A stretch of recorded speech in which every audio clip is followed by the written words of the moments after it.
Kembali kita ke rancangan menuju ke Bangkit Tar. Dalam keheningan malam di Masjidil Haram, Kaabah berdiri megah menjadi saksi jutaan umat Islam melafazkan keimanan.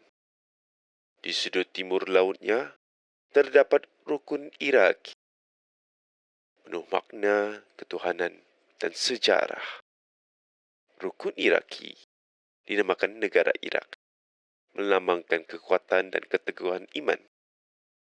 Dalam program ini, diceritakan bahawa Nabi Ibrahim dan Nabi Ismail mendirikan Kaabah atas perintah Allah SWT. Setiap batu disusun dengan penuh ketulusan dan ketakwaan. Irak, yang pernah menjadi pusat kegemilangan tamadun Islam, menyimpan sejarah yang mendalam dalam peristiwa keagamaan. Di sinilah Nabi Ibrahim lahir di kota Ur dan memulakan perjalanan spiritualnya.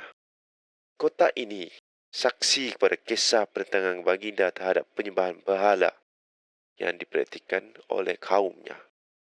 Dengan keberanian yang luar biasa, Nabi Ibrahim menghancurkan berhala-berhala tersebut, menunjukkan keteguhan imannya kepada Allah SWT. Perjalanan Nabi Ibrahim yang penuh dengan keujian, termasuklah perintah Allah untuk mengobarkan putranya Nabi Ismail, merupakan contoh keteguhan iman dan kepatuhan syarat. Peristiwa ini melambangkan ketaatan yang tinggi kepada Allah, sama seperti keteguhan rukun Iraki dalam struktur Kaabah. Di era moden, Irak telah melalui pelbagai ujian, termasuk pemerintahan Saddam Hussein.